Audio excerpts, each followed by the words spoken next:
అన్నిటికంటే ముందు మన సామాజిక వర్గ పితామహులు శ్రీ దొమ్మేటి వెంకటరెడ్డి గారిని స్మరిస్తూ ఆయనకి జోహార్లు. జోహార్ దొమ్మేటి వెంకటరెడ్డి గారు, జోహార్ దొమ్మేటి వెంకటరెడ్డి గారు. అలాగే వేదిక మీద ఉన్న పెద్దలకి పేరు పేరున అందరికీ నా నమస్కారాలు. ఇక్కడికి తరలి వచ్చిన నా సెట్టిపల్లి సోదరిమణులకి అందరికీ కూడా, ముఖ్యంగా యువతకి నా హృదయపూర్వక ధన్యవాదాలు తెలుపుకుంటా ఉన్నాను. ఈ యొక్క సమావేశం ముఖ్య ఉద్దేశం ఒకటే, పార్టీలకు అతీతంగా సంవత్సరానికి ఒకసారి సెట్టిపల్లి పండగ జరగాలి. అది కార్తీక మాసం ఆఖరి ఆదివారం. మరి ఈరోజు సెట్టిపల్లి పండగగా జరుపుకుందామని గతంలో నిర్ణయించాం.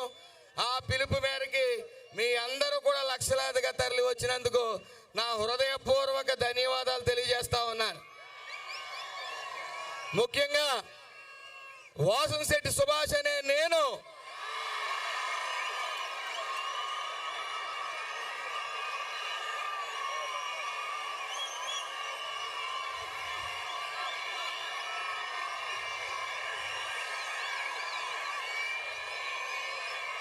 వాసంశెట్టి సుభాష్ అనే నేను అనడానికి ఒక ఎమ్మెల్యేగా, ఓ మంత్రిగా సహకరించిన మీ అందరికీ నా హృదయపూర్వక ధన్యవాదాలు. అలాగే నేనెవరో తెలియకపోయినా సరే నాకు ఓటు వేసి గెలిపించిన రామచంద్రపురం నియోజకవర్గ ప్రజలందరికీ పేరు పేరున నా నమస్కారాలు తెలియజేస్తా ఉన్నాను. అలాగే ఈ ఒక్క వన సమారాధన ఎక్కడి నుంచి పుట్టుకొచ్చిందో మీ అందరికీ తెలుసు. 2022లో అల్లర్ల కేసుల నిమిత్తం అనేక మంది అమాయకుల్ని కేసుల్లో కొంతమంది స్వార్థ రాజకీయ నాయకులు ఇరికిస్తే కులాల మధ్య కుంపడ పెట్టి చలిమంట కాగుతుంటే ఆ కేసుల్లో నన్ను కూడా ఇరికించినప్పుడు మీ అందరి వద్దకే వచ్చి, అప్పుడు ముఖ్యంగా ఈ కేసుల్లో ఇరుక్కున్న వాళ్ళందరూ కూడా సుమారు 350 మంది ఉంటే వేల తరబడి పారిపోయారు. ఆ రోజు ఓ ఫోటో తీసి అక్కడ గొడవ అవుతుందని ఫోటో తీసిన వాళ్ళకి కేసుల్లో ఎట్టేయటం.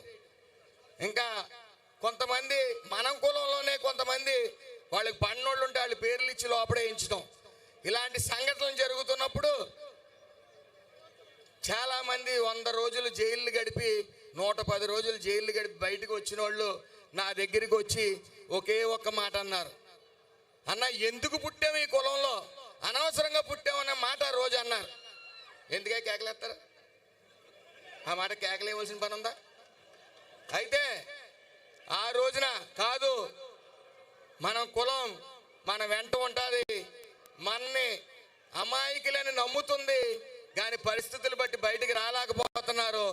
ఈ వన సమారాధన పెడదాం, ఖచ్చితంగా జనాల మధ్యకి వెళ్దాం, వాళ్ళు మీరు అందరూ మనోధైర్యాన్ని ఇస్తారని, ఒక ఓదార్పునిస్తారని చెప్పి మేము ఆ రోజున సెట్టిపల్లి వన సమారాధన జరుపుతూ ఉంటే కొంతమంది నాయకులు మళ్ళీ దీనికి వ్యతిరేకంగా పెట్టడం, అక్కడ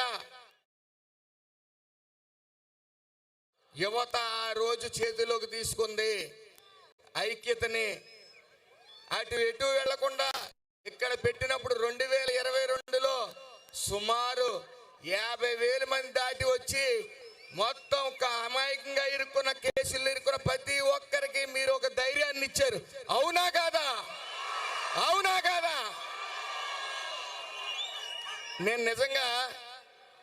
నేను చాలా అదృష్టవంతుడిని ఈ కులంలో పుట్టాను.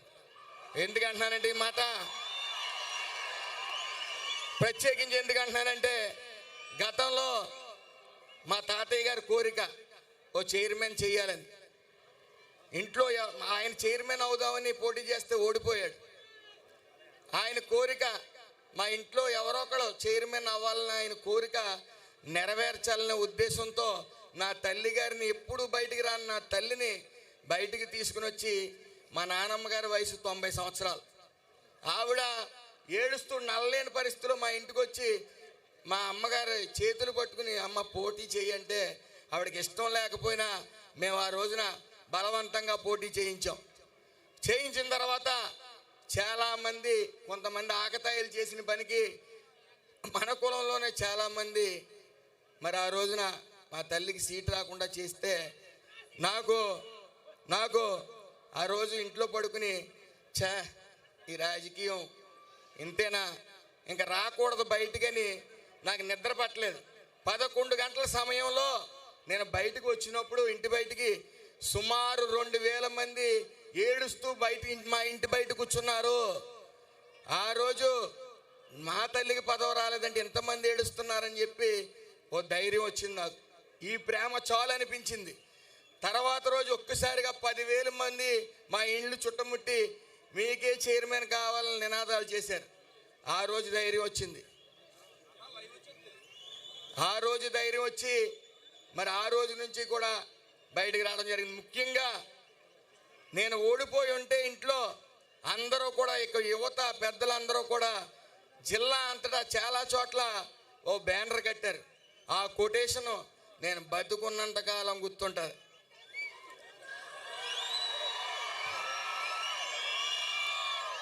ఆ రోజు ఆ కొటేషన్ ఒకటే, పదవులు ఉన్నా లేకపోయినా మేమెంత మీ వెంటే అని మీ అందరూ కూడా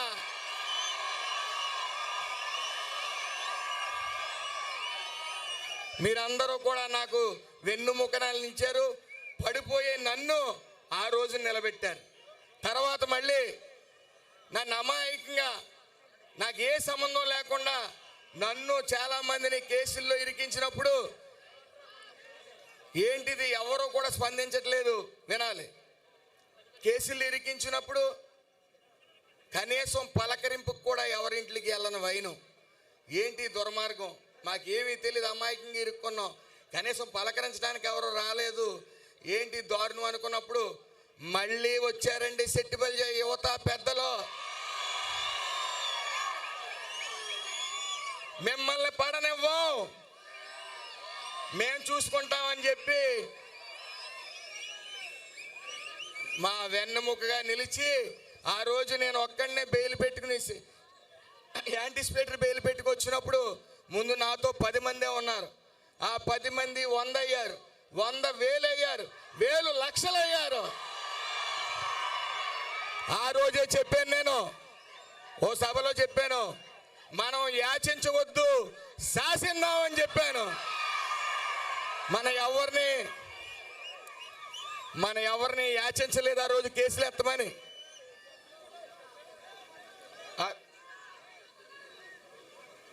ఆ రోజు మనం ఎవరిని కూడా యాచించలేదు, మనం కేసులు ఎత్తమని చెప్పి ఈ మీటింగ్ వేసి మేము అమాయకంగా ఇరుక్కున్నాం, లక్షల మంది చేరాం, తీస్తారా తీరా కేసులు అన్నప్పుడు వెంటనే ప్రభుత్వం దిగొచ్చింది, కేసులు ఎత్తింది.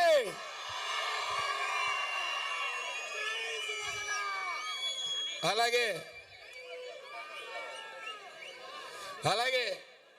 కేసులు ఎత్తినంటే మళ్ళీ మన కులంలోనే కొంతమంది స్వార్థ రాజకీయ నాయకులు మళ్ళీ వెనకుండి ఓ నాయకుడి చేత మళ్ళీ కోర్టులో వేయించే కేసులు ఉండేలా చేశారు. మీ అందరికీ ఒకే ఒకటి చెప్పదలిచాను.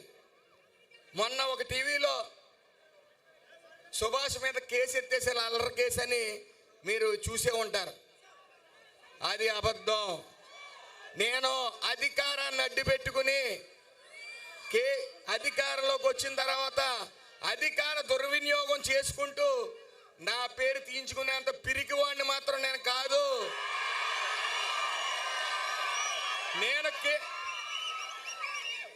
నా మీద కేసు తీయలేదు, కేసు ఉంచుకున్నాను. అది అనుకోకుండా ఒక అసత్య ప్రచారం మాత్రమే. నేను ఎవరైతే అల్లరి కేసుల్లో ఉన్నారో వాళ్ళందరిది కూడా స్క్వాష్ పిటిషన్ వేసి అందరి కేసులు న్యాయ పోరాటం చేసే తీయిస్తాను తప్ప అడ్డదారిలో తీయించుకునే అంత పిరికి వాళ్ళు మాత్రం మనం కాదు. అందులో ఏ విధమైన సందేహం లేదు. ఈ రోజున మీరు ముఖ్యంగా గమనించండి, యువత, మీరు మేలుకున్నారు. స్వార్థ రాజకీయ నాయకులు, స్వార్థ కుల పెద్దలు, మరి కొంతమందిని మనం గుర్తించవలసిన అవసరం ఉంది. నేను గతంలో చెప్పాను, పసరగడ్డిలో పసరపాముల్లా చేరారు కొంతమంది. ఆ పసరపావుల్ని ఏరి పారేయాలి, అందులో సందేహం లేదు. మనందరం సంఘటితంగా ఉండాలి, అందులో సందేహం లేదు. అలాగే ఇక్కడ ఎంత దారుణం అంటే, గతంలో నేను నిజం చెప్తే కొంతమంది కోపం వస్తుంది, కానీ గతంలో సైకిల్ తొక్కుని తిరిగే నాయకుడు కోట్లకు పడగెత్తి కారులో తిరుగుతున్నాడు ఈరోజు. వాళ్ళందరూ కూడా అలాగే పేకాట క్లబ్బులు నడుపుకునేవాడు ఈరోజు కులాన్ని అమ్మేసే స్థాయిలోకి వచ్చాడంటే మనం అందరం గొర్రెల్లా ఉంటున్నాం. ఒకటే గుర్తించుకోండి సోదరులారా, ఒక బియ్యం గింజని వేడి నీటిలో వేస్తే అన్నం అవుతుంది, అదే బియ్యం గింజను పసుపులో వేస్తే అక్షంతలు అవుతాయి, అదే బియ్యం గింజను పాలులో వేస్తే పరమాణం అవుతుంది. అదే బియ్యం గింజని కొంతమంది స్వార్థ రాజకీయ నాయకులు బొగ్గులు వేస్తా ఉన్నారు, చేతబడి చేస్తా ఉన్నారని గుర్తించండి మీ అందరూ కూడా.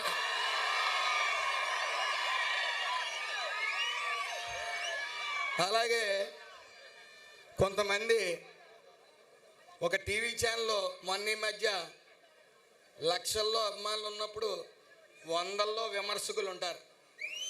ఖచ్చితంగా విమర్శలను తీసుకోవాలి. అవి మంచి విమర్శలను అయితే మనం మారాలి. అదే చెత్త విమర్శలు అయితే నా కళ్ళకి కనిపించవు, చెవులకి వినిపించవు, నేను పట్టించుకోను అన్నట్టు, అందులో ఏ విధమైన సందేహం లేదు. అలాగే ఒక టీవీ ఛానల్లో ఒక మొన్న ఈ మధ్య ఖాళీగా ఉండి సుభాష్ వెనకాల జనం ఉండలేదు, ఎక్కడికి వెళ్ళినా జనం రావట్లేదని రాశారు. దాన్ని స్పందించవలసిన అవసరం లేదని చెప్పి, సంధించే సమయం ఇది కాదని చెప్పి మరి ఆ రోజు వదిలేశాను. ఈరోజు 2022లో 50,000, 2023లో 1,00,000, 2024లో లక్షలు. ఇవాళ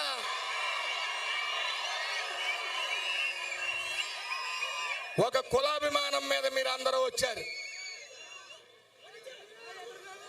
ఈరోజు మన లక్షలతో జరుపుకుంటున్నాం ఈ సభ. ఇది ఎవరి వల్ల సాధ్యం కాదు. ఎంత సక్రమంగా, ఎంత క్రమశిక్షణతో వస్తున్నామో అంతే క్రమశిక్షణతో వెళ్తా ఉన్నాం ఈ 3 సంవత్సరాలు కూడా.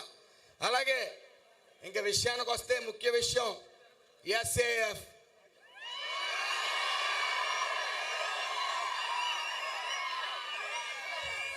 నా మానస పుత్రిక, ఈరోజు నా మానస పుత్రికకి పుట్టినరోజు జనవరి 2.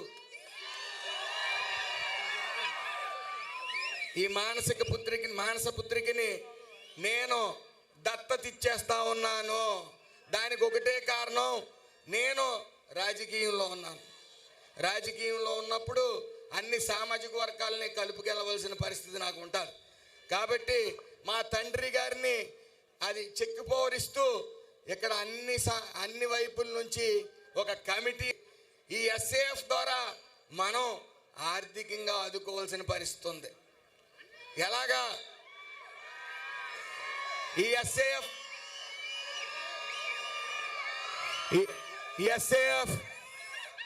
యొక్క SAFకి విధి విధానాలు ఈరోజు తెలియజేస్తాను.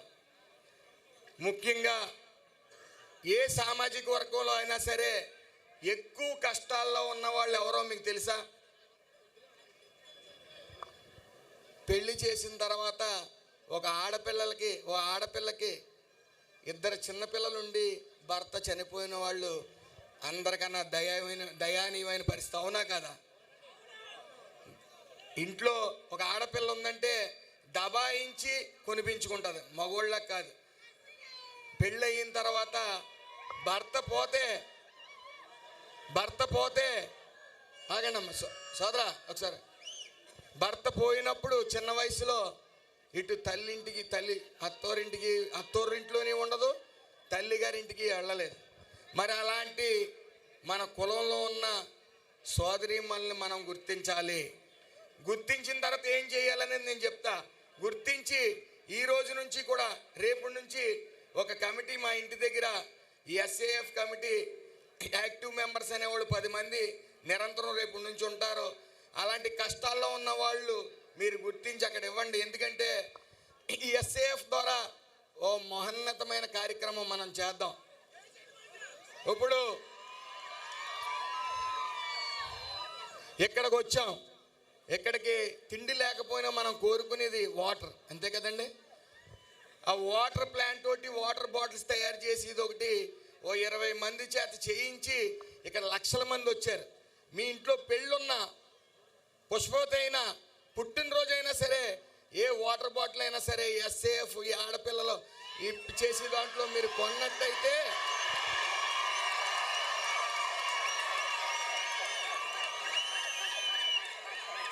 ఎవరిని యాచించక్కల్లా, మనమే ఓ దారి చూపిస్తాం వాళ్ళకి. ₹1 ఎక్స్ట్రా ఇస్తాం.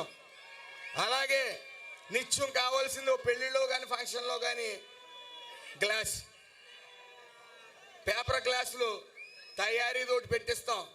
ఎక్కడ ఫంక్షన్ అయినా సరే ఆ యొక్క గ్లాసులు ఆ ఎస్ఏఎఫ్ టీం దగ్గర నుంచి కొంటాం. అలాగే చాలామంది ఆడవాళ్ళు ఉన్నారు కాబట్టి ఆడవాళ్ళ చేత క్యాటరింగ్ పెట్టిస్తాం. అందులో ఈ మార్గాన్ని చూపించేది దయచేసి అర్థం చేసుకోండి. యువత కూడా ఉన్నారు. మా అధినాయకుడు నారా చంద్రబాబు నాయుడు గారు ఓ పథకం పెట్టారు, ఇండస్ట్రీస్, స్మాల్ స్కేల్ ఇండస్ట్రీస్. అందులో 90% సబ్సిడీ. అంటే ₹1,00,00,000 ప్రాజెక్ట్ మీరు పెట్టదలిస్తే మీరు 10 లక్షలు పట్టుకుంటే ₹1,00,00,000 పెట్టవచ్చు. ₹1,00,00,000 ప్రాజెక్ట్. దానికి నేను వారధిగా పనిచేస్తాను. దానికి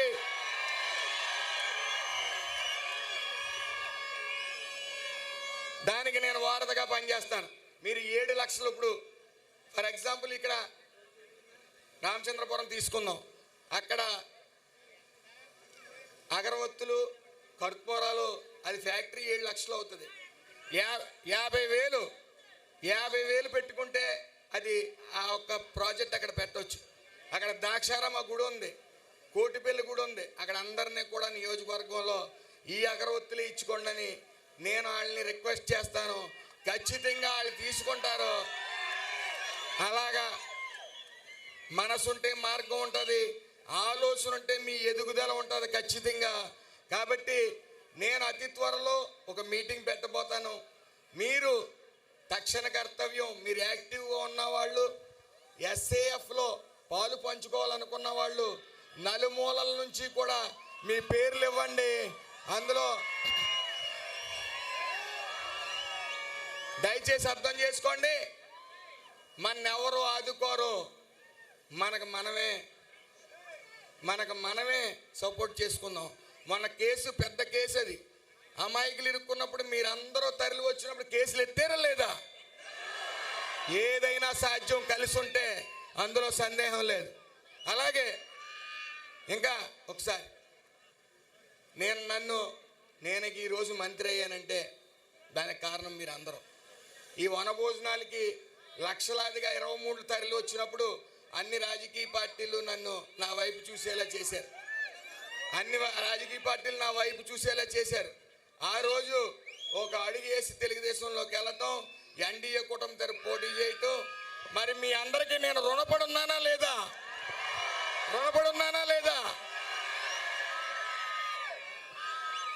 ఆ రుణాన్ని తీర్చుకునే అవకాశం నాకు ఇచ్చారు, నేను తీర్చుకుంటాను ఖచ్చితంగా. అలాగే ఏ కులం బాగుపడాలన్నా సరే, ఒకసారి నేను ఇక్కడ సోదరులారా ఒకసారి నేను మంత్రిగా ఉన్నాను కాబట్టి ఒక ప్రభుత్వం నుంచి సంక్షేమ పథకాలు అందరికీ అందజేయాలి. ముఖ్యంగా మొన్న నేను ఊరు వెళ్తుంటే ఒక గ్రామానికి ఎవరో కుర్రోడు చనిపోయాడని వెళ్తుంటే నాకు కొన్ని ఫోన్లు వచ్చాయి. అన్న వాడు ప్రతిపక్షం అన్న, మన పార్టీకి చేయలేదు, నువ్వు వెళ్ళకని చెప్పారు. మరి వాళ్ళని ఎలా బాగు చేయాలో నాకు అర్థం కావట్లా. ఈరోజు నారా చంద్రబాబు నాయుడు గారు సీఎంగా ఉన్నారు. ఎవరికి ఆపద వచ్చినా హాస్పిటల్లో ఉన్న సీఎం రిలీఫ్ ఫండ్ అనేది పెట్టుకుంటారు. అది పార్టీ వాళ్ళకి ఇస్తారా, అందరికీ ఇస్తారా? పథకాలు పార్టీ వాళ్ళకి ఇస్తున్నారా, అందరికీ ఇస్తున్నారా? కాబట్టి అది ప్రభుత్వ సంక్షేమ పథకాలు కానీ ఆర్థికంగా ఒంట్లో బాగోలేనప్పుడు వాళ్ళ దగ్గరికి వెళ్ళినప్పుడు కానీ, లేదా చదువుకోలేని పిల్లలు వాళ్ళ దగ్గరికి వెళ్ళినప్పుడు అక్కడ పార్టీలను చూడడం, ఆ కష్టాన్నే చూస్తాం. అది గుర్తించాలి మీరు అందరూ. అలాగే నేను మంత్రిగా పనిచేస్తున్న పార్టీలో ఒకసారి ఒక్క నిమిషం వినండి దయచేసి. ఏ కులం బాగుపడాలన్నా సరే ఆర్థికంగా, రాజకీయంగా, సామాజికంగా ముందంజలో ఉండాలి. మరి ఈ 6 నెలల పరిపాలనలో ఆర్థికంగా తీసుకుందాం. ఆర్థికంగా సుమారు 10% చరిత్రలో ఎన్నడూ లేని విధంగా మన వృత్తి కళ్ళుగీత వృత్తి, అవునా కాదా? ఆ కళ్ళుగీత వృత్తికి 10% లైసెన్సులు ఇచ్చారు. అతి త్వరలో అవి అమల్లోకి వస్తాయి. సోదరులారా, మీ అందరికీ ఒకటే చెప్తున్నాను. ఈ కళ్ళుగీత లైసెన్స్ లిక్కర్ లైసెన్స్లు అనేవి ఇచ్చినప్పుడు మీరు వ్యక్తిగతంగా కొంతమంది కలిపి సెట్టిబల్జీ సోదరులు కానీ గీత ఉపకులాలు కానీ కలిపేయండి తప్ప మీ పేరు మీద ఇంకొక లెవెల్లో దళారులు వచ్చి వాళ్ళు వేసుకుంటా ఉంటారు. వాళ్ళకి మాత్రం చెప్పకండి. చెప్పారంటే మన నాశనం మనం కోరుకున్నట్టే. మన పేరు మీద దళారులు వేయడానికి ఈ లిక్కర్ లైసెన్సులు రెడీగా ఉన్నారు, అది గుర్తించండి. అలాగే అక్కడ ఆర్థికంగా చూడటం సుమారు 39,000 కోట్లు ఈ మార్చిలో నెక్స్ట్ బడ్జెట్లో వచ్చే బడ్జెట్లో 39,000 కోట్లు ఈ బీసీ కార్పొరేషన్కి ఇవ్వడం జరిగింది. అక్కడికి ఆర్థికంగా అయితే ఇంకా రాజకీయంగా సుభాష్ అనే నేను అని అనిపించారు, మంత్రి చేశారు. అలాగే పితాని సత్యనారాయణ గారు ఉన్నారు, సెట్టిబల్జీ కార్పొరేషన్ సత్యబాబుకి ఇచ్చారు, కుడిపూడి సత్యబాబు గారికి. అలాగే నా బాధ్యత మిగిలి ఉంది. ఈ రోజున ఇక్కడ సాయి గారు కానీ, అలాగే విజయలక్ష్మి గారు కానీ, చంద్రమౌళి గారు కానీ ఉన్నారు. వాళ్ళందరినీ ముందుకు తీసుకెళ్లవలసిన బాధ్యత నాకు ఉంది. అలాగే సామాజికంగా మనకు భద్రత కావాలంటే ఏం చేయాలి? బీసీ రక్షణ చట్టం అనేది అమల్లోకి రావాలి.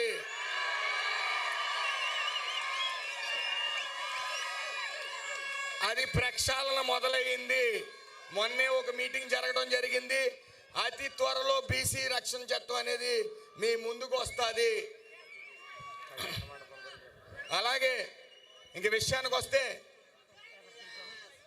ఇంకా కళ్యాణ మండపాలు, అమలాపురంలో కళ్యాణ మండపం అనేది ఇన్ని సంవత్సరాలైనా సరే, ఇంత పోరాట యోధులు ఉన్నా సరే, ఇంతమంది నాయకులు వచ్చినా సరే, దురదృష్టం ఒక్క కళ్యాణ మండపాన్ని మనం కట్టుకోలేకపోయాం, అవునా కదా? నేను పార్టీలో లేనప్పుడే కొంతమంది పెద్దలు, చంద్రమౌళి గారు కానీ, వివిధ పెద్దలు, విజయలక్ష్మి గారు కానీ అందరూ కూడా వెళ్ళి మాకు సెట్టిబల్జీ కళ్యాణ మండపం 2 ఎకరాల్లో కావాలని చెప్పి వాళ్ళు అడగడం జరిగింది. దానికి ఆమోదం తెలపడం జరిగింది. ఆ సెట్టిబల్జీ కళ్యాణ మండపం 2 ఎకరాల్లో కట్టేలాగా నేను పూర్తి బాధ్యత తీసుకుంటానని మీ అందరికీ ప్రమాణం చేస్తా ఉన్నా.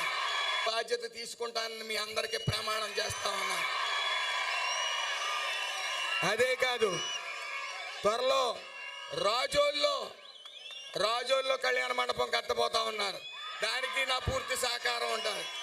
అంబాజీపేటలో కట్టబోతా ఉన్నారు, దానికి నా పూర్తి సహకారం ఉంటుంది. ఎక్కడున్నా సరే గుర్తించాలి. ఎక్కడున్నా సరే కళ్యాణ మండపాల విషయంలో, అలాగే రామచంద్రపురంలో కూడా, మండపేటలో కూడా ఉన్నాయి. వాటిలన్నిటికీ కూడా నా వంతు సహకారం పూర్తిగా ఉంటుంది. ఇది కేవలం ప్రభుత్వం నుంచి వచ్చే డబ్బుని మీకు ఇస్తాను కానీ నా జోబులోది ఇచ్చేదేం కాదు. అయినా సరే నేను సేవా కార్యక్రమాల్లోంచి 15 సంవత్సరాల్లో ఉన్నాను. పదవి వచ్చింది కదా అని సేవా కార్యక్రమాలు మాత్రం మారనున్న సొంత డబ్బులు ఇస్తూనే ఉంటాను.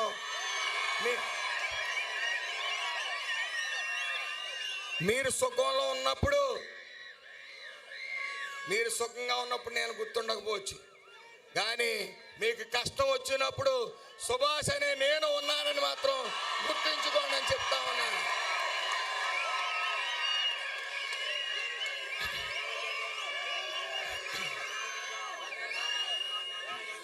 దయచేసి సోదరులందరికీ కూడా మరొకసారి మనం ఇక్కడికి వచ్చింది, తణుకు సుధాకర్ గారికి స్వాగతం. మనం ఇక్కడికి వచ్చింది ఒకరినొకరు పరిచయాల కోసం వచ్చాం. అలాగే సేవాభావం అనేది ఖచ్చితంగా నింపుకోవాలి. ముఖ్యంగా ఈ రావుల చెరువు ఈ యొక్క టౌన్ విభాగంలో రావుల చెరువు అనే గ్రామంలో ఒక మన ఇన్సిడెంట్ జరిగితే ఒక కుర్రవాడికి మొత్తం ఫైర్ అయ్యి హాస్పిటల్ మీద ఉన్నప్పుడు మొత్తం ఇళ్ళంతా లేనప్పుడు ఆ యువత ఎస్ఏఎఫ్ ఆధ్వర్యంలో రూపాయి 2 రూపాయలు కాదు 1,50,000 వసూలు చేసి అతనికి ఆటో కొనిచ్చింది. దయచేసి మీ అందరికీ చెప్పేది ఒకటే, ఒకరి కష్టంలో ఉన్నప్పుడు మీ గ్రామంలో మీరు 5 రూపాయలు ఇస్తారా, 10 రూపాయలు ఇస్తారా, 100 రూపాయలు ఇస్తారా, ఓ ఫండ్ అనేది కలెక్ట్ చేసిన తర్వాత ఎస్ఏఎఫ్ దగ్గరికి వస్తే మీరు అలా కలెక్ట్ చేయడం వల్ల సదరు గ్రామస్తుడికి మనోధైర్యం ఉంటుంది. ఈ గ్రామం వాళ్ళందరూ నా కోసం కష్టపడుతున్నారు, వాళ్ళు సొంతంగా సంపాదించిన డబ్బులు ఇస్తూ ఉన్నారు అని వాళ్ళు గర్వంగా ఫీల్ అయ్యి వాళ్ళకు మనోధైర్యాన్ని ఇచ్చినట్టు ఉంటుంది. మీతో పాటు మీరు కలెక్ట్ చేసిన అమౌంట్తో పాటు ఎస్ఏఎఫ్ కూడా మీతో పాటు సాయం చేస్తుంది, అందులో సందేహం లేదు. అలాగే ఈరోజు వివిధ ప్రాంతాల నుంచి వచ్చారు. సుమారు నాకు తెలిసి 460-70 సంఘాలు ఇక్కడికి వచ్చాయి. సుమారు ముంబై నుంచి వచ్చారు, హైదరాబాద్ నుంచి వచ్చారు, గుజరాత్ నుంచి వచ్చారు. అలాగే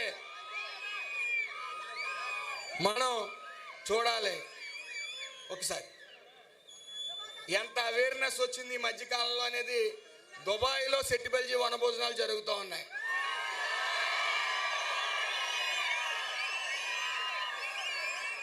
ముంబైలో జనవరి 26వ తారీఖున మొన్న నన్ను ఆహ్వానించారు. సుమారు 1,500 మంది అక్కడ పోగయ్యారంటే, అక్కడ ఒక కార్యక్రమం చేశారంటే ఎంత గొప్పతనం. అలాగే సంఘ ఐక్యతను కాపాడండి. యువత మీ చేతుల్లోనే ఉంది. ఈ ఐక్యత అనేది మీ చేతుల్లోనే ఉంది. అది గుర్తించండి కూడా. మీరు తలుచుకుంటే సాధించలేనిది ఏమీ లేదు. అలాగే చాలా సమయం అయింది.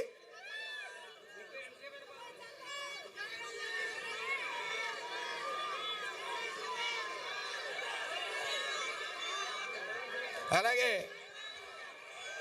మీ అందరూ కూడా ఒక అవకాశం ఇచ్చారు. ఓ అవకాశం ఇచ్చినప్పుడు దాన్ని నేను ఒకసారి మీరందరూ కూడా, మీరు రామచంద్రపురం నియోజకవర్గ ప్రజలు అందరూ కూడా, ఎందుకంటే నేను రామచంద్రపురంలో నాకెవరో పరిచయం లేరు, చాలా తక్కువ పరిచయాలు. అయినప్పటికీ మీరందరూ అన్ని సామాజిక వర్గాలు కూడా అమలాపురం నుంచి ఫోన్లు వెళ్ళాయి, వివిధ ప్రాంతాల నుంచి ఫోన్ వెళ్ళాయి. సుభాష్ అనేవాడిని గెలిపించుకోండి అని మీరు చెప్పినప్పుడు మరి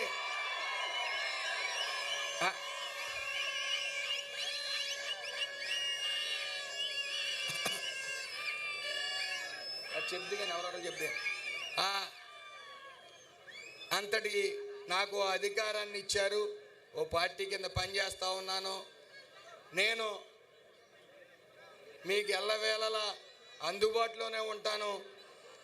ఒకటి గమనించండి సోదరులారా, ఒక్కసారిగా అందరూ వచ్చినా సరే ఈ పనులు కావు. కాబట్టి మీరు గుర్తించండి, ఎస్ఏఎఫ్ అనేది ఈ అమలాపురంలో నా స్వగృహం నందు నిరంతరం 10 మంది మెంబర్స్ అక్కడ ఉంటారు. జనవరి 2వ తారీఖున ఘనంగా మనం ఎస్ఏఎఫ్ అనేది రిజిస్ట్రేషన్ చేయించబడుతుంది. ఆ కోటి రూపాయల నిధి కూడా అందులో ఒక్కసారి ప్లీజ్ సోదరులారా ఒక్క నిమిషం. ఆ కోటి రూపాయల నిధి కూడా ఆ రోజు అక్కడ జమ చేయడం జరుగుతుంది. అలాగే ఈ మధ్యకాలంలో ఎవరైతే వితంతువులు ఉన్నారో, చిన్న వయసులో భర్తలను పోగొట్టుకుని చిన్నపిల్లలతో ఇబ్బంది పెడుతున్నారో, మీ గ్రామాల్లో ఉంటే దయచేసి వినండి. మీ గ్రామాల్లో కష్టపడి అలాంటి ఆడబిడ్డలు మన అక్క చెల్లెళ్ళు ఉంటే దయచేసి తీసుకుని వినండి సోదరులారా, వాళ్ళని తీసుకుని రండి.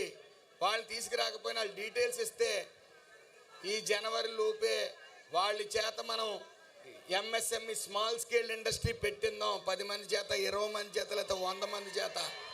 దానికి ఆ ఎస్ఏఎఫ్ సహకారం ఉంటుంది.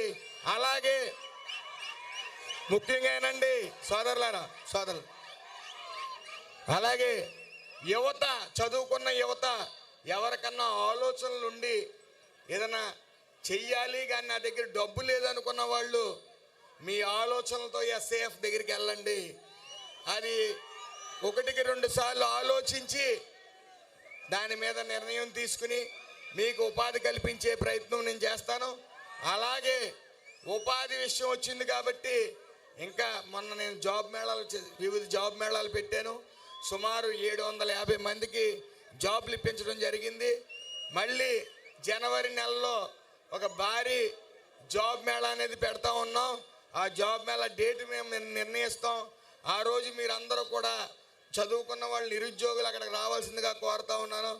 ఆలోచించండి సోదరులారా, ఒక్క నిరుద్యోగ సమస్య ఉద్యోగాల ద్వారానే తీరదు.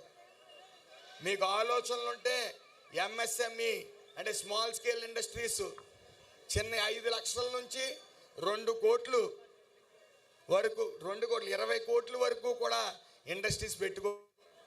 అయితే సుమారు 220 ఇండస్ట్రీస్ అందులో ఉన్నాయి.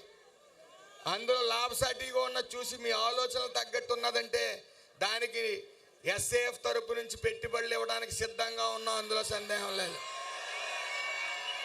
కాబట్టి ఆలోచనలు పెంచండి. మరొక్కసారి చెప్తా ఉన్నాను, ఒకంత బాధగా ఉన్నా సరే ఎస్ఏఎఫ్ అనే మానస పుత్రికని మీ అందరికీ దత్తత ఇస్తా ఉన్నాను జనవరి 2వ తారీఖున. మరి మీ అందరూ కూడా భుజస్కంధాల మీద వేసుకోవాలని చెప్పి మనస్ఫూర్తిగా కోరుకుంటా ఉన్నాను. అలాగే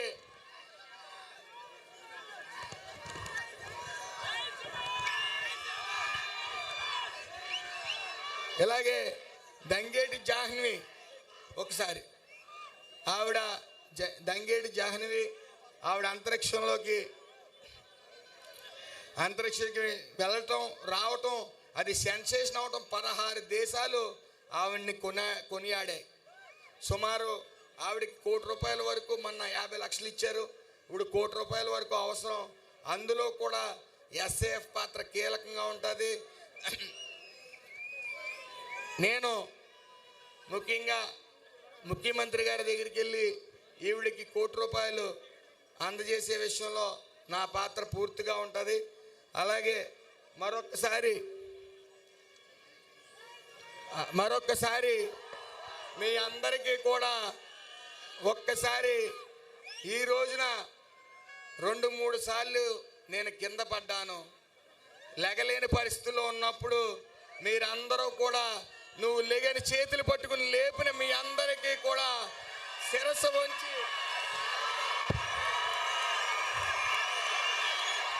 నమస్కారాలు తెలియజేస్తూ ఎప్పుడు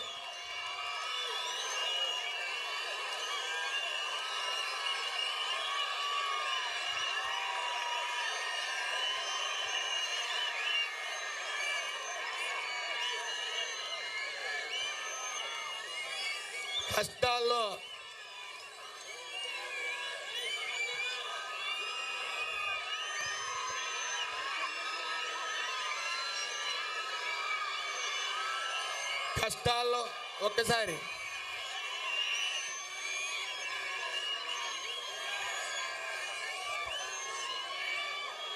కష్టాల్లో ఉన్నప్పుడు మీరు చెయ్యూతనిచ్చారు, ఓ మార్గం చూపించారు, నన్ను ఈరోజు మంత్రి అయ్యేలా చేశారు.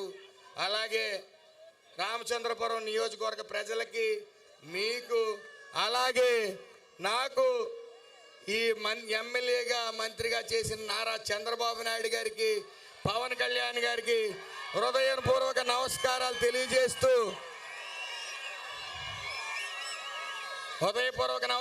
తెలియజేస్తూ ఈ సుభాష్ బతుకున్నంత కాలం లోకేష్ టీమ్గానే బతుకుతాడని మాటిస్తూ మరొకసారి, అలాగే ఒక్కసారి సోదరులారా, నేను ఈ ప్రభుత్వం కానీ నేను కానీ మీకు సేవ చేశాను, మీ కష్టాల్లో మీ దగ్గర ఉన్నాను, ఎల్లవేళలా మీతో ఉంటున్నాను, మీ మనిషిగా ఉంటున్నాను, ప్రజలకు అందుబాటులో ఉంటాననుకుంటేనే ఒకసారి ఈ ఒక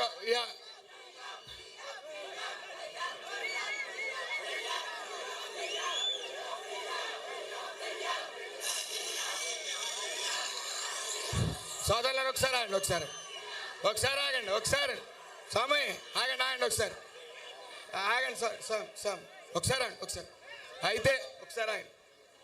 నేను మీకు న్యాయం చేశాను, కష్టంలో ఉన్నప్పుడు కులంలో సభ్యులకి న్యాయం చేశాను అనుకుంటే, అలాగే ఈ ప్రభుత్వం అధికారంలో ఉంది, మా ప్రభుత్వం, నన్ను ఎన్నుకున్న ప్రభుత్వం అధికారంలో ఉంది కాబట్టి ఆ ప్రభుత్వం నేను మంచి చేశానంటేనే మీరు ఆదరిస్తారు, లేకపోతే నన్ను ఎక్కడ పెట్టాలో అక్కడ పెడతారు. అవునా కాదా? కాబట్టి మీకు మళ్ళీ చెప్తున్నాను, మనం గతంలో చెప్పిన మాట, యాచించవద్దు శాసిందాం అనే మాట మళ్ళీ చెప్తున్నాను. నేను ఈ పరిస్థితుల్లో ఉన్నాను కాబట్టి మీరు నన్ను యాచించవద్దు, నన్ను శాసించండి. నమస్కారం.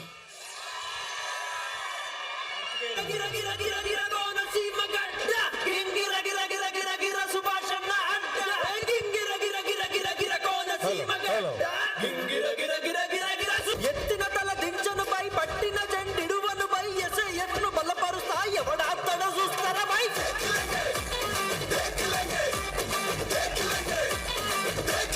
తమ్ముళ్ళు, మన జై సెట్టిపల్లి ఛానల్ అందరూ సబ్స్క్రైబ్ చేసుకోండి. తప్పుగా చూపించి జై సెట్టిపల్లి ఛానల్ని అందరూ సబ్స్క్రైబ్ చేసుకోండి. జై సెట్టిపల్లి ఛానల్. ఓకే.